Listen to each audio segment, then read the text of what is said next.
Hi guys, welcome back to all of you a new video again. तो guys आज के इस video में आप सीखने वाले हैं स्पेलिंग रूल्स। इस वीडियो में आप पूरे के पूरे 10 स्पेलिंग रूल्स सीखेंगे जिससे कि आपको स्पेलिंग मिस्टेक कभी नहीं होगा, यानी कि सही सही आप स्पेलिंग लिखना सीख जाएंगे, सही सही आप इंग्लिश लिखना सीख जाएंगे। यदि आप ये 10 रूल्स सीख लेते हैं तो आपको स्पेलिंग लिखने में कभी भी कोई भी प्रॉब्लम नहीं होगी। पूरे के पूरे 10 रूल इस वीडियो में सीखने वाले हैं। तो चलिए बिना किसी देरी के वीडियो को स्टार्ट करते हैं। तो गाइस सबसे पहले देखते हैं रूल नंबर 1। रूल नंबर 1 है, यदि किसी वर्ड के अंत में S, double S, C H, S H, Z और एक्स इनमें से कोई भी वर्ड हो तो उसमें जो वर्ड है उसमें ईएस लगेगा, यानी कि प्लूरल में ईएस लग जाएगा उस वर्ड को प्लूरल बनाने के लिए। जैसे कि देखिए यहाँ पे एग्जांपल देखते हैं। यहाँ पे एग्जांपल है बस। बस में देखिए वर्ड के अंत में क्या आया है, एस आया है। तो इसको प्लूरल बनाने के लिए, यानी कि बहुवचन बनाने के लिए हम इसमें ईएस लगा देंगे, ये हो जाएगा बसेज। उसी तरह से है यहाँ पे देखिए क्विज। क्विज में देखिए लास्ट में क्या आ रहा है, वर्ड के लास्ट में जेड आ रहा है। यहाँ पे देखिए जेड है तो इसमें जेड जेड के बाद हम क्या लगा देंगे, इसको प्लूरल बनाने के लिए इसमें लगा देंगे ईएस, ये हो जाएगा क्विजेज। उसी तरह से है बॉक्स। बॉक्स में देखिए लास्ट में क्या आ रहा है, एक्स आ रहा है। तो एक्स में हम क्या लगाएंगे, बॉक्स में ईएस जोड़ देंगे, ये हो जाएगा बॉक्सेस। नेक्स्ट एग्जांपल यहाँ पे देखिए ब्रश। ब्रश में क्या है, एस एच है। वर्ड के अंत में क्या है, एस एच है। तो इसको प्लूरल बनाने के लिए हम एस लगा देंगे, क्योंकि इसमें एस एच आ रहा है वर्ड के अंत में। आप देख सकते हैं इनमें से कोई भी वर्ड आएगा तो उसको प्लूरल बनाने के लिए, उस वर्ड को प्लूरल बनाने के लिए हम उसमें क्या जोड़ देंगे, ईएस जोड़ देंगे। ये हमारा रूल है। तो ये हो जाएगा आपका ब्रशेस। नेक्स्ट वर्ड है फिश। फिश में भी देखिए वर्ड के अंत में क्या आ रहा है, एस एच आ रहा है। तो इसमें ईएस लग जाएगा, ये हो जाएगा फिश। नेक्स्ट वर्ड है ब्रूच। ब्रूच में हम ईएस जोड़ देंगे, ये हो जाएगा ब्रूचेज। तो इस तरह से किसी भी वर्ड के अंत में अगर इनमें से कोई भी वर्ड आता है, कोई भी लेटर, ये सभी के सभी क्या है, लेटर है, इनमें से कोई भी लेटर अगर आता है, S, double S, C H, S H, Z और एक्स, तो उस वर्ड को प्लूरल बनाने के लिए हम क्या लगा देंगे, अंत में ईएस लगा देंगे। चलिए आई होप रूल नंबर 1 आपने अच्छे से समझ लिए होंगे। अब देखते हैं नेक्स्ट रूल। तो गाइज हमारा नेक्स्ट रूल है, रूल नंबर 2 है, यदि किसी वर्ड के अंत में वाई हो और वाई से पहले वॉवेल हो और वॉवेल साउंड हो, यानी कि किसी भी वर्ड के अंत में अगर वाई हो और वाई से पहले क्या हो, एक वॉवेल होना चाहिए, एक वॉवेल लेटर होना चाहिए और उसका साउंड भी क्या होना चाहिए, वॉवेल का होना चाहिए। जैसे कि एग्जांपल देखते हैं तो अब उसमें क्या लगा देंगे, हम एस लगा देंगे, यानी कि उस वर्ड को प्लूरल बनाने के लिए हम उसमें एस लगा देंगे। जैसे कि देखिए एग्जांपल से समझते हैं। यहाँ पे देखिए एग्जांपल है, यहाँ पे देखिए सिंगुलर है और ये वर्ड हो गया आपका सिंगुलर है, यानी कि एक वचन में ये वर्ड है। और यहाँ पे देखिए इसको प्लूरल हम कैसे बनाएंगे, जैसे कि देखिए एग्जांपल है की में आप देख सकते हैं वर्ड के अंत में क्या आया है, वाई आया है। वर्ड के अंत में वाई आना चाहिए और वाई से पहले क्या आना चाहिए, वॉवेल आना चाहिए। यहाँ पे देख सकते हैं ई आया है। ई क्या है, ई हमारा वॉवेल लेटर है। 5 वॉवेल्स होते हैं, ए, ई, आई, ओ, यू। तो इनमें से कोई भी वॉवेल आ सकता है वाई से पहले। वर्ड के अंत में वाई हो और वाई से पहले क्या हो, वॉवेल हो। तो इसको प्लूरल बनाने के लिए हम एस लगा देंगे, ये हो जाएगा की। जैसे कि देखिए यहाँ पे एस लग गया है। उसी तरह से मान लीजिए बॉय। बॉय में देखिए वाई से पहले क्या आया है, वॉवेल आया है। तो यहाँ पे अगर वॉवेल है तो इसका साउंड भी वॉवेल ही होगा। तो इसलिए आप साउंड बनाया जाए, आपको केवल ध्यान रखना है कि वो जो लेटर है वो वॉवेल होना चाहिए, वाई से पहले वाला जो लेटर है। बॉय को हम यदि प्लूरल बनाएंगे तो ये हो जाएगा वॉयज। उसी तरह से है ट्वाई, यानी कि ट्वाइज।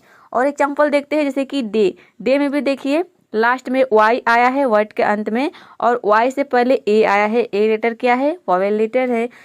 तो ये हो जाएगा डेज। डे को हम प्लूरल में बनाएंगे, बहुवचन बनाएंगे, तो इसका क्या हो जाएगा, डेज हो जाएगा। गाय, गाय का हो जाएगा गाइज। रे, रे का हो जाएगा रेज। तो इस तरह से किसी भी वर्ड के अंत में अगर वाई हो और वाई से पहले कोई वॉवेल हो, कोई भी वॉवेल हो सकता है। 5 वॉवेल है, ए, ई, आई, ओ, यू। तो इन 5 वॉवेल में से कोई भी वॉवेल अगर वाई से पहले आ जाता है तो उस वर्ड को प्लूरल बनाने के लिए हमें क्या लगाना है, अंत में केवल एस जोड़ देना है, तो आपका वर्ड प्लूरल बन जाएगा। आई होप ये भी रूल आपने समझ लिए होंगे। अब देखते हैं नेक्स्ट रूल। नेक्स्ट रूल है, रूल नंबर 3 है, यदि किसी वर्ड के अंत में वाई से पहले कॉन्सोनेंट हो तो वहाँ पे y को हम क्या करेंगे, उस वर्ड को किसी भी वर्ड में अगर y किसी भी वर्ड के अंत में y से पहले क्या हो, कॉन्सोनेंट हो, तो वहाँ पे क्या होगा, उसको उस वर्ड को प्लूरल बनाने के लिए हमें क्या करना है, y को वहाँ पे कट कर देना है, यानी कि y को हटा देना है और उसके जगह पे क्या लिखना है, IES लिखना है, IES। एग्जाम्पल देखते हैं। देखिए यहाँ पे जैसे मान लीजिए हमारा वर्ड है बेबी। बेबी में देखिए y से पहले क्या आया है, b आया है। b क्या है, कॉन्सोनेंट लेटर है। कॉन्सोनेंट क्या होते हैं, जो 5 वॉवेल होते हैं a e i o u, तो उन 5 वॉवेल को छोड़कर जो बाकी के लेटर होते हैं अल्फ़ाबेट में उसको हम बोलते हैं कॉन्सोनेंट। तो देखिए यहाँ पे b लेटर आया है, b क्या है, कॉन्सोनेंट है। y से पहले क्या आ गया है, b आया है। तो यहाँ पे क्या करना है, y को हटाकर यानी कि y के जगह पे हमें क्या लिखना है, IES जोड़ देना है, तो आपका वर्ड जो है वह प्लूरल बन जाएगा। ये हो जाएगा बेबीज। नेक्स्ट है स्टोरी। स्टोरी को हम प्लूरल में बनाएंगे, स्टोरीज हो जाएगा। y को हटा देना है और इसके जगह पे क्या लिखना है, IES जोड़ देना है। रिप्लाई, रिप्लाई का हो जाएगा रिप्लाइज। उसी तरह से है डायरी, डायरी का हो जाएगा डायरीज। नेक्स्ट है लेडी यानी कि लेडीज। अब देखिए यहाँ पे डायरी यानी कि हम एक डायरी की बात कर रहे हैं। डायरी आप सिंपल कहीं पे देखेंगे अ डायरी या फिर केवल डायरी, तो वहाँ पे उसका मतलब है कि हम एक डायरी की बात कर रहे हैं। और ये डायरीज यानी कि एक से ज़्यादा है, एक से ज़्यादा डायरी की बात करेंगे तो वहाँ पे हमें क्या लिखना होता है, डायरीज लिखना होता है। इसीलिए हमें सिंगुलर प्लूरल वर्डों को किस तरह से सिंगुलर में चेंज करते हैं, सिंगुलर वर्ड है तो उसको किस किस तरह से हम प्लूरल में चेंज करते हैं, ये जानना जरूरी है। देखिए लेडीज को, लेडी को यदि हम इसको प्लूरल बनाए यानी कि एक से ज़्यादा लेडीज के बारे में हमें बात करना है तो जाहिर सी बात है कि हमें उसको प्लूरल बनाना पड़ेगा। तो उसको हम क्या बनाएंगे, y के जगह हटाकर क्या हो जाएगा, ये लेडीज हो जाएगा, IES जोड़ देंगे। उसी तरह से फेयरी, फेयरी में को हम y हटाकर IES जोड़ेंगे, ये हो जाएगा फेयरीज। तो आई होप आप समझ गए होंगे। अब यहाँ पे आप सोच रहे होंगे क्यों ज़रूरी है सिंगुलर प्लूरल समझना, तो इसीलिए ज़रूरी है कि कहीं पे भी यदि आप इंग्लिश में बात कर रहे हैं, कहीं पे भी रीडिंग कर रहे हैं इंग्लिश में, तो वहाँ पे मान लीजिए आपको वर्ड मिला डायरीज, तो वहाँ पे आप नहीं समझ पाएंगे कि डायरीज का मतलब क्या होता है। ये जो वर्ड है डायरीज, लेडीज, ये आपको डिक्शनरी में भी नहीं मिलेगा, क्योंकि ये आपको पढ़ना पड़ता है अलग से, सिंगुलर प्लूरल क्या होते हैं इसी में आपको समझ में आएगा। तो वहाँ पे आप समझ जाएंगे, यदि आपको सिंगुलर प्लूरल के बारे में पता है तो वहाँ पे आप समझ जाएंगे कि डायरीज का मतलब क्या होता है। यानी कि इसका मतलब हो गया कि एक से ज़्यादा डायरी की यहाँ पे बात हो रही है। लेडीज यानी कि यहाँ पे एक से ज़्यादा औरत की बात हो रही है। चलिए आप देखते हैं आगे। अब देखिए नेक्स्ट रूल है, रूल नंबर 4 है, यदि किसी वर्ड के अंत में फूल जोड़ा जाए तो फूल का एक लेटर जो है एल वो हट जाता है। किसी भी वर्ड में आप देखेंगे कि उस लास्ट में अगर फूल है FULL, उसमें फूल जोड़ना हो, फूल का साउंड आ रहा है तो वहाँ पे जाहिर सी बात है कि आपको फूल का मीनिंग जोड़ना पड़ेगा, FULL होता है। तो वहाँ पे फूल अगर जोड़ना है किसी भी वर्ड में तो वहाँ पे आपको क्या करना है, एक एल को हटा देना है, एक लेटर इसमें से हट जाएगा, कौन सा, एल। जैसे कि देखिए आपका वर्ड है चेयर, अब चेयर में आपको फूल जोड़ना है, जैसे कि लिखना है चेयरफुल, तो चेयरफुल में आपको क्या करना है, एक एल को हटा देना है, इस तरह से लिखना है चेयरफुल, FUL हो जाएगा। तो अब कभी भी इस वर्ड को आप लिखेंगे तो आप कंफ्यूज नहीं रहेंगे, यदि आपको मीनिंग, यदि आपको रूल पता हो तो, यानी कि कब, यानी कि हमें डबल एल लिखना है या फिर सिंगल एल लिखना है। तो आप समझ गए कि किसी भी वर्ड में अगर हम फूल जोड़ते हैं तो वहाँ पे एक एल हट जाता है, केवल हम एक एल को लिखता है, 2 एल नहीं लिखते, यानी कि डबल एल नहीं लिखते हैं। उसी तरह से यहाँ पे देखिए ट्रूथ, ट्रूथ में अगर फुल जोड़ना हो तो ये हो जाएगा ट्रूथफुल, इसमें से एक एल क्या हो जाएगा, हट जाएगा। केवल हम फुल मीनिंग लिखते हैं तो इसमें हम डबल एल लिखते हैं, लेकिन अगर किसी वर्ड में फुल को जोड़ना हो तो वहाँ पे केवल हम एक एल का प्रयोग करते हैं, FUL केवल जोड़ेंगे। उसी तरह से है हार्म, हार्म में यदि फुल जोड़ना है तो ये हो जाएगा हार्मफुल। अब देखिए यहाँ पे हार्म में इसको हम हार्म बोलते हैं, कई स्टूडेंट इसको प्रोनाउंस करते हैं हार्म, तो यहाँ पे देखिए हम हार्म इसको प्रोनाउंस नहीं करते हैं, इसका प्रोनाउंसिएशन रॉन्ग हो जाएगा यदि आप हार्म प्रोनाउंस करेंगे। तो इसको आपको सिंपली क्या करना है, आर को साइलेंट रख देना है, केवल आपको हार्म बोलना है, हार्म, और ये पूरा हो जाएगा हार्मफुल। तो आपका प्रोनाउंसिएशन 100% करेक्ट होगा। रूल नंबर 5 है, यदि किसी वर्ड के अंत में वाई हो तो उसमें फूल जोड़ते समय क्या करना है, वाई को आई में बदलते हैं। किसी वर्ड के अंत में क्या हो, वाई हो। इसके पहले आपने क्या देखा, वर्ड के अंत में वाई नहीं था।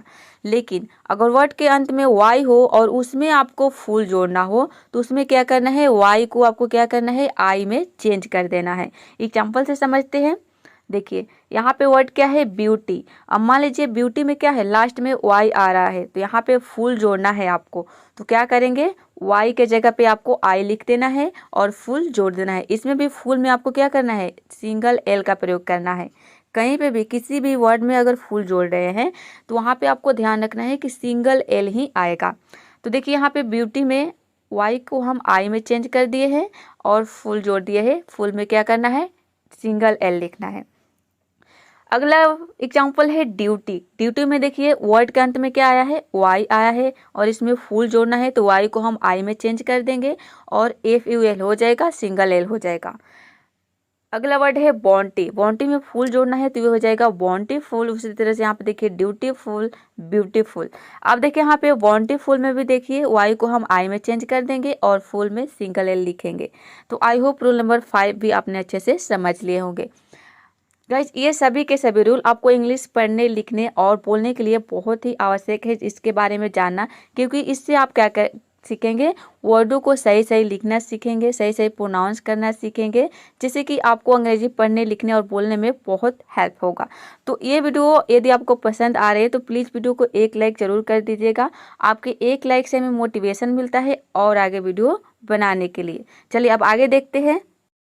रूल नंबर 6 है, यदि किसी वर्ड के अंत में डबल एल हो तो उसमें कोई वर्ड जोड़ा जाए तो एक एल हट जाता है। यानी कि किसी भी वर्ड के अंत में अगर डबल एल हो और उसमें कोई अदर वर्ड यानी कि दूसरा वर्ड आपको जोड़ना हो तो उसमें क्या करना है, एक एल को हटा देना है, तब जाके आप दूसरा वर्ड जोड़ेंगे। जैसे कि देखिए वेल, हमारा वर्ड क्या है, वेल। एग्जाम्पल देखते हैं, वेल है। वेल में देखिए डबल एल आ रहा है, वर्ड के अंत में क्या आ रहा है, डबल एल आ रहा है और इसमें हमें दूसरा वर्ड जोड़ना है, जैसे कि हमारा वर्ड है कम। तो देखिए यहाँ पे एक एल हट जाएगा, वेलकम, ये हो जाएगा वेलकम। इसमें क्या है, एक वर्ड हट गया। वर्ड नहीं, यह है लेटर। ये आपको ध्यान रखना है। कोई भी आप एक लेटर लिखते हैं जैसे कि ए, तो ए हमारा क्या हो गया, एक लेटर हो गया और लेटर से मिलकर क्या बनते हैं, वर्ड्स बनते हैं और वर्ड से मिलकर क्या बनते हैं, सेंटेंस बनते हैं। ये बेसिक चीज़ें आपको पता होनी चाहिए। तो ये डबल एल और सिंगल एल ये सभी के सभी क्या है, लेटर है। तो देखिए यहाँ पे डबल एल मतलब कि आपको क्या करना है, एक एल को लिखना है, यानी कि एक लेटर को लिखना है, केवल एल। तो ये हो जाएगा आपका वेलकम। नेक्स्ट एग्जाम्पल है यहाँ पे देखिए ऑल। ऑल में भी देखिए लास्ट में क्या आ रहा है, डबल एल आ रहा है। कौन सा लेटर आ रहा है, डबल एल। और इसमें मान लीजिए आपको रेडी जोड़ना है, रेडी, READY। रेडी का मतलब होता है तैयार होना। तो ये हो जाएगा ऑलरेडी। ऑलरेडी में क्या करना है, एक एल को हटा देना है, केवल एक एल लिखेंगे रूल के अकॉर्डिंग। आप देखिए यहाँ पे डबल एल में क्या जोड़ना है, मोस्ट। तो ये क्या हो जाएगा, ऑलमोस्ट। इसमें भी एक एल हट जाएगा। तो रूल नंबर 6 आपने समझ लिए होंगे। सभी के सभी रूल यदि आपने अच्छे से समझ लिए तो आपको स्पेलिंग मिस्टेक कभी नहीं होगी, यानी कि आप सही सही स्पेलिंग लिखना सीख जाएंगे और पढ़ना।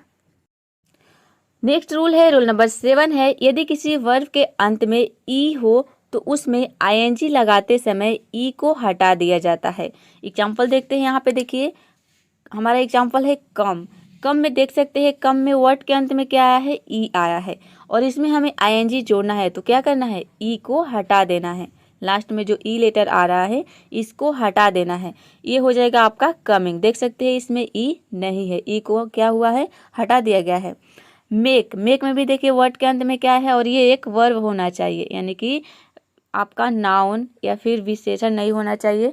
ये क्या होना चाहिए, एडजेक्टिव नहीं होना चाहिए, केवल वर्ब होना चाहिए। ये रूल जो है वर्ब में ही फॉलो होगा।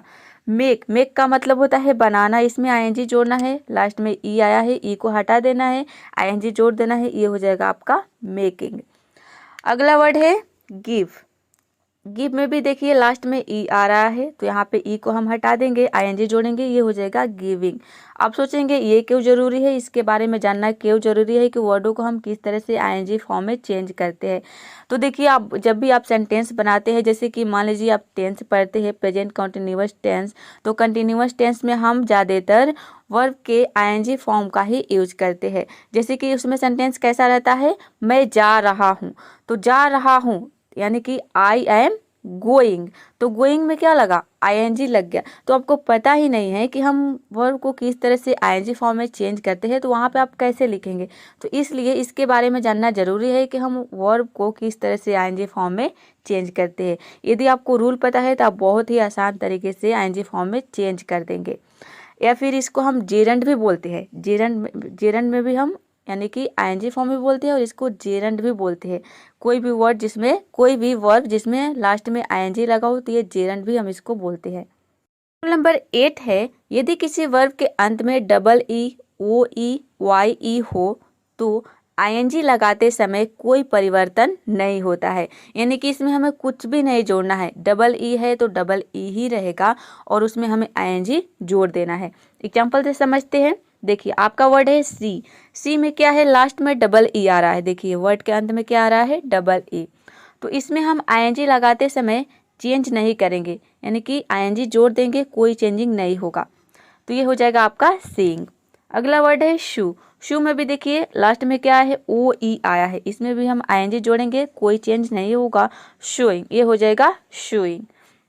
अगला वर्ड है शू, ये शू होता है SHOE, शू का मतलब होता है जूता, तो शू में हम आईएनजी लगा देंगे, क्या हो जाएगा, शूइंग।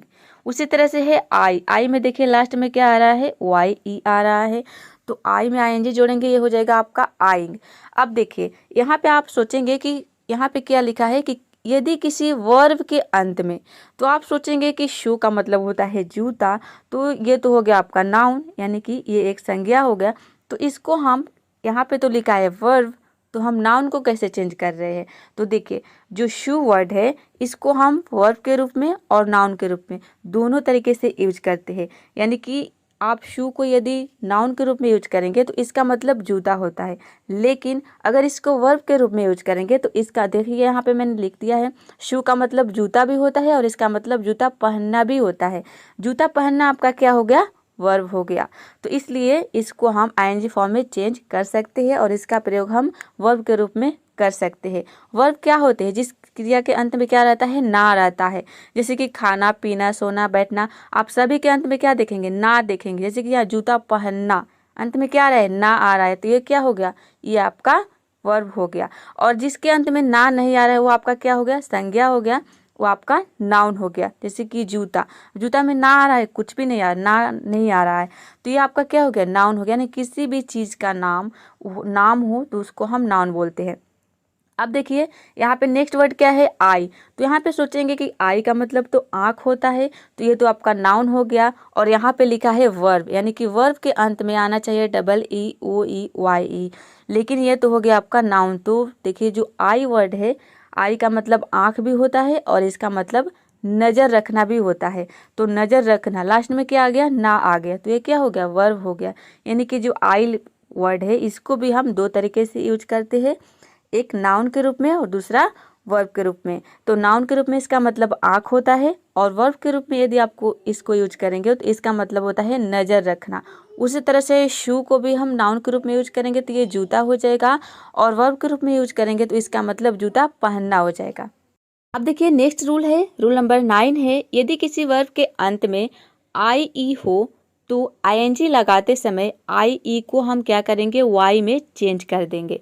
जैसे कि देखिए, यहाँ पे एग्जांपल देखते हैं डाई, और देखेंगे कि ये 3 लेटर के ही वर्ड होंगे ज़्यादातर। जैसे कि डाई में देखिए अंत में क्या आया है, आई ई आया है, तो इसको हम आईएनजी फॉर्म में चेंज करने के लिए क्या करेंगे, आई ई के जगह पे वाई लिख देंगे, तो ये हो जाएगा आपका डी वाई, और इसमें आईएनजी जोड़ देंगे, ये हो जाएगा डाइंग। उसी तरह से है लाई, डाई का मतलब होता है मरना, और लाई का मतलब होता है झूठ बोलना या फिर लेटना। तो देखिए, लाई में भी क्या आया है, वर्ड के अंत में आई ई आया है, तो इसको हम क्या करेंगे, आई ई को हटा देंगे और इसके जगह पे वाई लिख देंगे, ये हो जाएगा एल वाई, और इसमें आईएनजी जोड़ेंगे, ये हो जाएगा लाइंग। नेक्स्ट वर्ड है टाई। टाई में देखिए आईएनजी जोड़ना है तो आई ई के जगह पे क्या लिख देंगे, वाई लिख देंगे, ये हो जाएगा टी वाई, और इसमें आईएनजी जोड़ देंगे, ये हो जाएगा टाइंग। टाई का मतलब होता है बांधना, तो ये हो जाएगा टाइंग यदि आप इसको आईएनजी फॉर्म में चेंज करेंगे तो गाइज अब देखते हैं नेक्स्ट रूल। रूल नंबर 10 है, ये सबसे लास्ट रूल है। यदि किसी वर्ब के अंतिम लेटर के पहले वॉवेल हो और अंतिम लेटर क्या हो, स्ट्रेस्ड हो, तो उसमें आईएनजी लगाते समय अंतिम लेटर को हम क्या करेंगे, 2 बार लिखेंगे। इसको ध्यान से समझिए। क्या हो, यदि किसी वर्ब के अंतिम लेटर से पहले क्या हो, वॉवेल हो, अंतिम लेटर से पहले क्या हो, वॉवेल हो, और जो अंतिम लेटर है वह अंतिम लेटर क्या हो, वह स्ट्रेस्ड हो, यानी कि उस पर हम उसको प्रोनाउंस करने में थोड़ा ज़्यादा जोड़ देंगे। जब हम उसको प्रोनाउंस करेंगे तो उस पर थोड़ा ज़्यादा जोड़ देंगे, उसको थोड़ा ऊंचा मतलब बोलेंगे। अब देखिए आप, तो उसमें हम आईएनजी लगाते समय क्या करेंगे, अंतिम लेटर को 2 बार लिखेंगे। जैसे कि एग्जाम्पल से समझते हैं। देखिए यहाँ पे सीट, लास्ट में हम थोड़ा ज़्यादा स्ट्रेस दे रहे हैं लास्ट के वर्ड पे, तो यहाँ पे देखिए अंतिम लेटर से पहले क्या है, आई है। आई क्या है, वॉवेल है। अंतिम लेटर से पहले क्या होना चाहिए, किसी भी वर्ब के अंतिम लेटर से पहले वॉवेल हो, वॉवेल होना चाहिए। तो देखिए यहाँ पे अंतिम लेटर से पहले वॉवेल आ रहा है, और अंतिम लेटर पे हम थोड़ा ज़्यादा जोर दे रहे हैं उसको प्रोनाउंस करने में। तो देखिए यहाँ पे सीट, तो सीट में हम यदि आईएनजी जोड़ेंगे तो ये क्या हो जाएगा, जो वोवेल है वह डबल हो जाएगा। यहाँ पे देख सकते हैं आईएनजी लगाते समय अंतिम लेटर 2 बार लिखा जाएगा, यानी कि जो अंतिम लेटर है उसको आपको 2 बार लिखना है, तो ये हो जाएगा सीटिंग। देख सकते हैं अंतिम लेटर क्या है, टी है, तो यहाँ पे डबल टी हो जाएगा आईएनजी जोड़ते समय। उसी तरह से यहाँ पे देखिए अगला वर्ड है स्विम। स्विम में भी देखिए अंतिम लेटर से पहले वोवेल आ रहा है, और अंतिम लेटर पर हम थोड़ा बल दे रहे हैं, थोड़ा प्रोनाउंस करने पे उसको जोर दे रहे हैं उस पर, उस लेटर पर। तो यहाँ पे क्या हो जाएगा, अंतिम लेटर डबल हो जाएगा, तब हम यहाँ पे आईएनजी जोड़ेंगे, अंतिम लेटर को डबल कर देंगे, ये हो जाएगा स्विमिंग। नेक्स्ट वर्ड है रन। रन में भी देखिए अंतिम लेटर से पहले क्या आया है, यू आया है। यू यानी कि क्या है, वॉवेल है, तो इसमें हम आईएनजी लगाएंगे तो क्या हो जाएगा, अंतिम लेटर डबल हो जाएगा, ये हो जाएगा आपका रनिंग। तो आई होप सभी के सभी रूल आपको अच्छे से समझ में आ गया होगा। तो ये वीडियो कैसा लगा कमेंट बॉक्स में ज़रूर बताइएगा, और वीडियो को लाइक शेयर, चैनल को सब्सक्राइब करना बिल्कुल मत भूलिएगा। तो मिलते हैं नेक्स्ट वीडियो में फिर किसी और नए टॉपिक के साथ।